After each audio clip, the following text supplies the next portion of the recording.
guys, welcome back to my channel.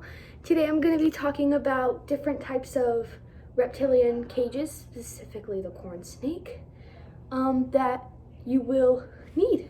And here is where my cat decides to choose violence. He decided to jump and fall, so that happened. Hurt. I'll let you watch me and enjoy me suffering. Ow! He scratched me. Anyway,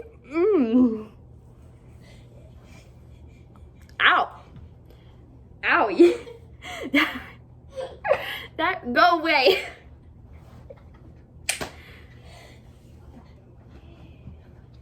Anyway, today we'll be talking about different types of snake cages. You're a bad cat. Specifically the corn snake. So starting, yes, Mia, remove the animal. Oh, it's bleeding now. Ew. Shut up. Anyway, so, That's so funny. you'll generally, sorry, it's my sister. I want to see. You want to come with me? So, generally, when you first get a snake, you're going to need, Mulch. it's, Oh, that was bad. Oh. yeah, it hurts. Remy. So yeah, I want to see it. it's called bedding. Bedding can be, How are you supposed to take a shower?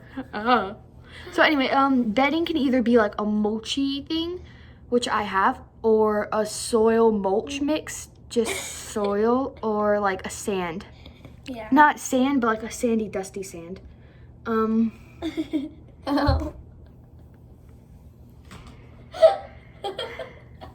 I'm trying to teach a lesson.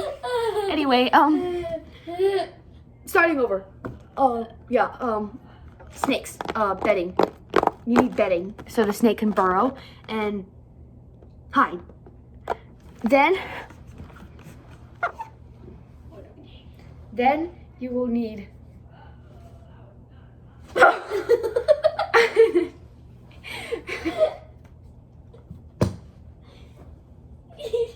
Then you will need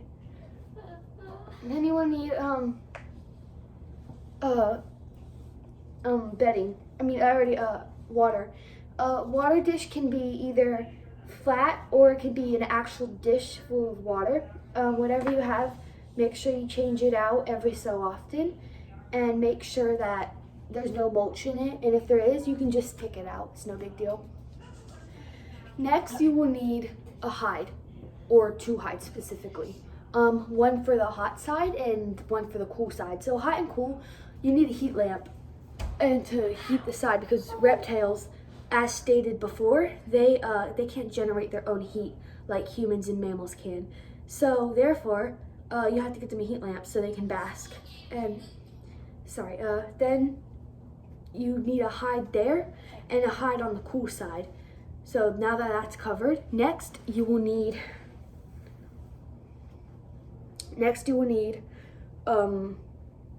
well, actually, one more thing about the hides. Make sure your hides are, one, at least is bumpy. So when your snake is shedding, this is Potato's old skin,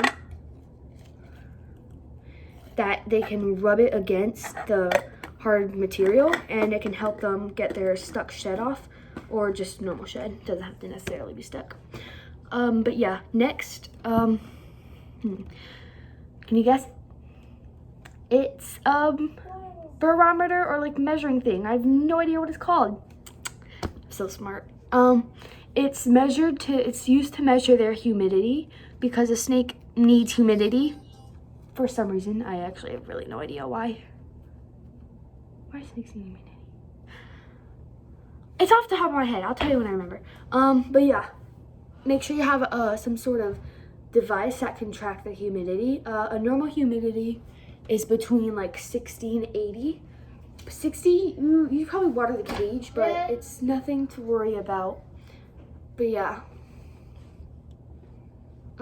Continuing. You need a secure cage lock.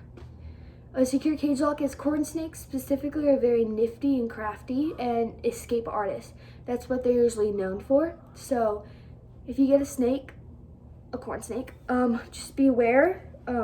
You need a very secureable lid to lock them up. Well, not, oh my God, not lock them up, but keep them in the cage without them escaping. Because if they escape, They could die. yeah, and they could harm themselves. From the Remy cat that killed her. Yeah. You Remy. Ow. So anyway, you would need, How would you do that? That hurt. anyway, She's gonna be mad at me, guys. ignore her. A spray bottle. A spray bottle just to spray when their humidity gets low. These are materials that you'll need part of your everyday life with That's a spray bottle. with a snake. Here, Remy. Then that's what you deserve. Shit. I'll show you what I have in my snake bin for snakes. Potato. I have bedding under my bed. Coincidence. And it's when you clean out their cage every month. So I have 2 of these. This is moss. So if the humidity gets too low and it's like in 40 or like 50, I would get a bowl and there's directions on the back. You'd get a bucket and like fill it up for 15 minutes and stir it, and this would get their humidity levels up. So I have this just in case. This is a basking light bulb because one time hers broke and we got a new one, and we just bought another one just in case it happens again. Now these last two are for feeding. It should have holes on the bottom so the water doesn't like do something weird. I forgot why you put holes. But you put the mouse in and you let it rinse underwater. I'll do a video on how to feed your snake later. And you just let it sit in here. And you'd never hand feed a snake unless it's like a snake you've had for a while. And it goes to like shows and like you hand feed it. So other than that, don't hand feed a snake ever. Use these tongs. So let's say this is a mouse. It's thawing. You have your tongs.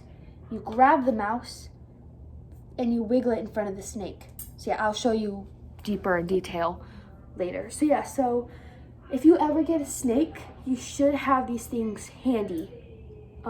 Tongs, a container, an extra light bulb, and moss. This one isn't required, but you should have it just in case.